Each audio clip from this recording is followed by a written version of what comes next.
everyone. We are in our third week of our SmackDown Intensive and working with the energetic reconciliation method.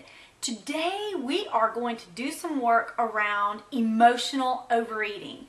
In my opinion, when we're dealing with losing weight and are talking about traditional dieting, the portrayal of food as the problem is by far the worst thing that we could focus on. The problem with this approach is that when we want to lose weight, we look first to the foods we eat before anything else.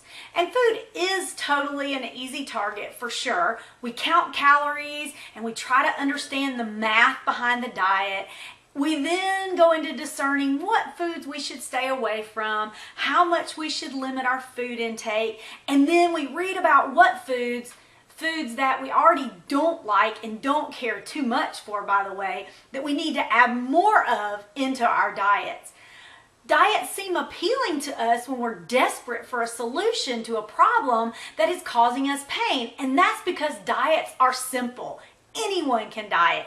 It is totally easy to try out a new diet, and there are literally hundreds of thousands of diets to choose from.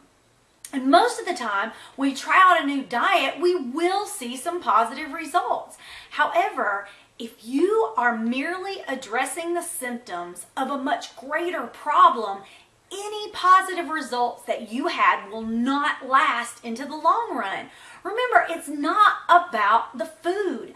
Focusing on food doesn't address the core cause of why we're overeating. Food really is only a surface level solution. For an emotional overeater, cutting back on food is like applying a Band-Aid as a quick fix to a chronic core problem. Overeating is merely a symptom. And it can feel like we're not in control or that we're powerless against overeating when we come up against that, because it feels so strong. The results are fleeting and temporary unless you address the core issue and delve deeper into the causes of these emotions that trigger us into overeating. You are eating because you're bored or lonely. You want to numb out and escape hurtful or difficult emotions, or because you're tired or stressed. You're eating because something, namely the core or real issue here, is driving you to avoid painful emotions. So today, let's use the energetic reconciliation method to go straight to the absolute cause of our bad habits instead of making surface attempts to change. I mean, that is why you're here in the SmackDown, right? So let's do an exercise together. We're going to specifically address emotional overeating. When this video is over, I want you to get a pen and a paper or your journal and then take a moment and think of the most recent time that you were emotionally overeating or even mindlessly grazing when you weren't really hungry. Think about the foods that you drove through the drive-thru and purchased, or drove to the store to get, or even just went to the pantry to grab, sometimes even over and over again. Now, I want you to really try to connect to what you were feeling at the time you were doing this. What was the trigger? Anger, career stress, rebellion? Rebellion from the diet you're on? Feelings of inadequacy, financial fears, loneliness, boredom? Did you feel that you had been so good that you deserved a treat or a reward? What was it for you? What was driving the emotion that you felt at the time? And there may be different causes for you in your overall emotional eating. There may be many different emotions, and there will be time for you to address them all by just repeating this process over. But for today, I want you to just connect to the most recent one. Then, once you have that emotion named, I would like for you to go back through the memories of your life and list every single time that you can remember feeling that same exact emotion, from childhood up until recently, up until now.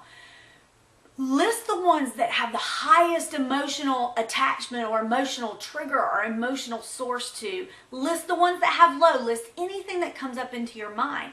Now, we want to reconcile ourselves to the memory. Release the vibrations of the memory that is still held in our field, and then replace the space that that memory held with a higher vibration, which is love. So get your list and then read down that page, connecting to the time and place of the memory that you listed on each line, and say to each and every single one, I forgive you. I'm sorry. I love you. To every single memory, every single one, and allow that to wash through you. Focus on what you're saying. Really forgive, especially if the one that you're forgiving is yourself. Really, honestly say, I'm sorry, especially if the one that you're apologizing to is yourself. And really focus on loving the internal essence of the person or circumstances that you're clearing, especially if that person is you. Now, your list may only be 10 items, and it may be hundreds of items. It may take you 5 minutes or 5 weeks to go through, and either way is okay. Just do the work. Keep the clearing, be consistent, take 5 minutes here, 10 minutes there, but go through your list. You will know that you're getting results, because as you go through our SmackDown and you start to see your compulsions become less and less, you'll start making more conscious decisions and choices. And as you focus on losing weight, you're more in control and are able to easily and effortlessly make choices and take the actions necessary for you to lose the weight and stop trying to find the next thing that is finally going to do magic and actually work.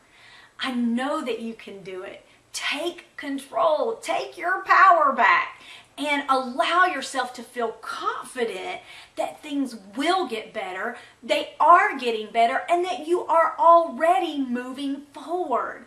I am so proud of you. You are amazing.